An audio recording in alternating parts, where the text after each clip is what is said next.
2.5 years. They've won 11 in a row. They've won 6 straight on the road, all by at least double digits. Kendrick Perkins is with us in the building. And about the level of dominance they're showing, not just winning. I mean, they're putting people to bed early. What are they showing, and is it changing your perception of who they are this postseason? Well, they're showing me that they're a team that's together, and they have the it factor, Scott. And to all the people out there in the world that's thinking that, hey, the winner out of OKC and the Spurs is going to be one of the teams that's going to win an NBA championship, they're lying, and the truth is nowhere near. Because the Knicks have a legit shot at winning the NBA championship. They're deeper than the Pacific Ocean and Atlantic Ocean combined. And when you look at their roster, when you look at their leader in Big Body Brunson, he's growing right in front of our eyes. He's able to get his and make others around him better. Karl Anthony Towns is looking like the best big man outside of Wembanyama in the NBA on both ends of the floor. And you know what the most important thing that the Knicks have? What's that?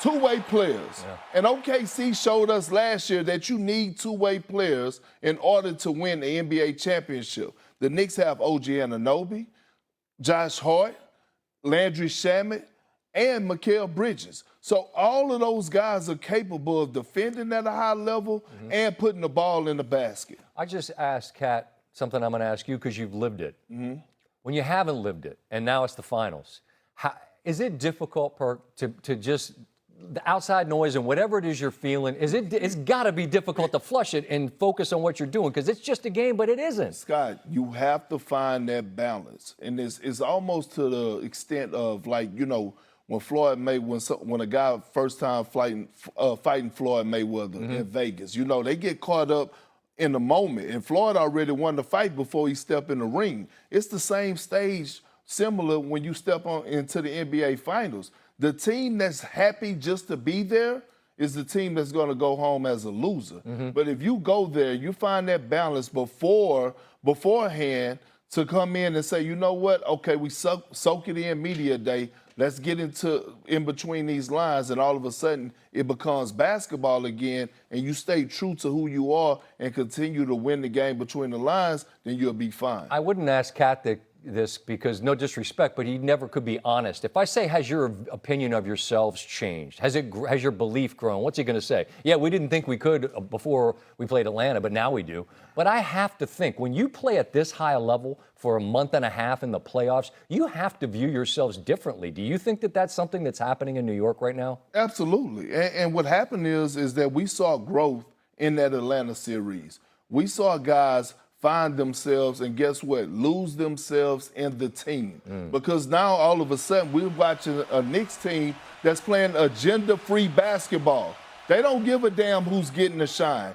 We're watching Karl Anthony Towns take that step of being a defender. We're watching Jalen Brunson take a step of playing off the ball, playing on the ball, right? And all of a sudden, Mikal Bridges, who was catching a lot of heat from a lot of New Yorkers, including our friend Stephen A. Smith, all of a sudden he found himself in that moment. And Mike Brown did a hell of a job of sticking with him. Mike Brown, the Sacramento Fire? That Mike Brown? Yeah.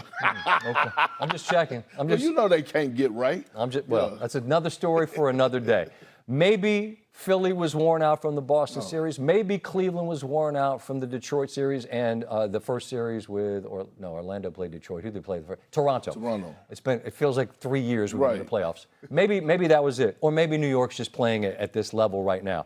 As for Cleveland, their series comes to an end, and it comes to an end by getting swept on their home floor. Donovan Mitchell on what happened. I mean, y'all asked me 1,000 times if we were tired. I can't tell you yes. But, I mean, we did this to ourselves, and that's not an excuse. They're a hungry team. They beat us, swept us. So I don't want to diminish that. But we didn't give ourselves a chance because we didn't handle business. And I told them guys in the locker room, I said, now we know. Like, for a lot of us who've never been here, you can't play with your food. We had an opportunity to close both series and give ourselves some rest. You got to be able to give yourself a chance. And we had an opportunity in game one, and then we blew that. So the two series before, having to go 7, and it's our fault. Like, we did that to ourselves. You know, it's just an unfortunate situation. You know what I mean? Like, any team coming off a tough two series against two defensive monsters. It would have been challenging, and I don't necessarily like maybe the first three quarters we played well. I don't even know if the first half in the first game one. I think maybe that third quarter we played well where we actually made shots, and then other than that, I don't necessarily can remember a quarter where we actually made shots like as a group, which is like you're not gonna win against any team. So it's just that's a little frustrating.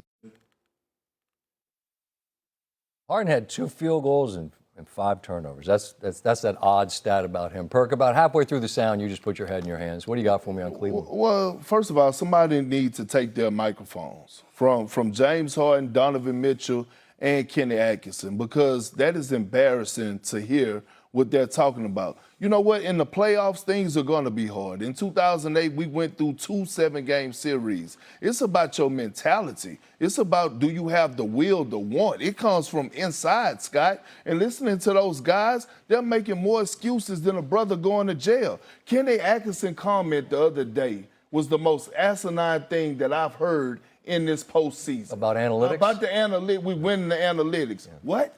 What are you talking about? Yeah. How about showing some type of leadership? Donovan Mitchell, where's your leadership? And when I watched their lack of effort in the closeout game tonight on their home court, the New York Knicks had 20 offensive rebounds. Scott, you and I were sitting in the back, and I had to ask you, what they got, 25 dunks? It felt like as well. Jalen Brunson actually looked athletic.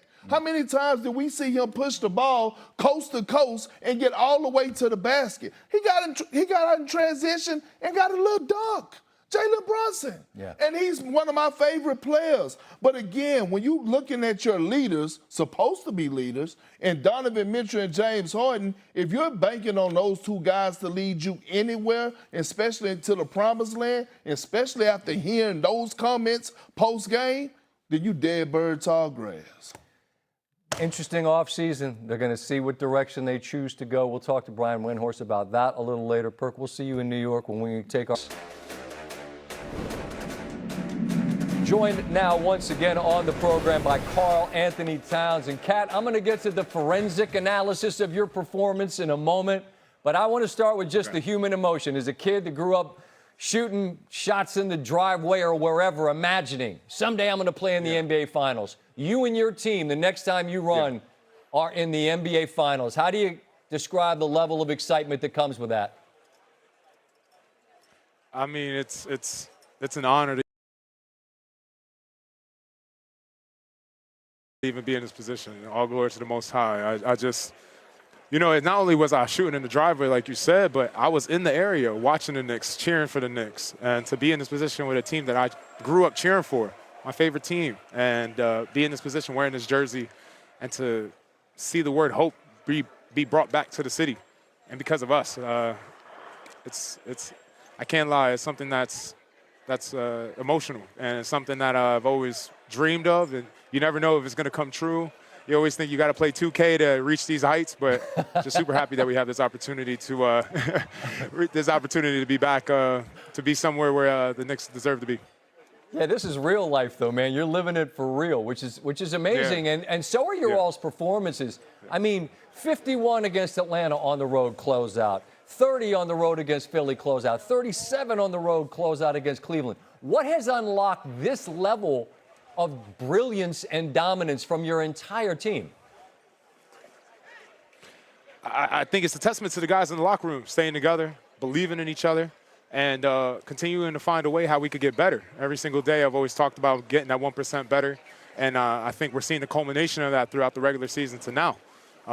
Every single day we're getting better. Our defense gets better. Our offense gets more fluid, and you know, it's a good time to be peaking as a team.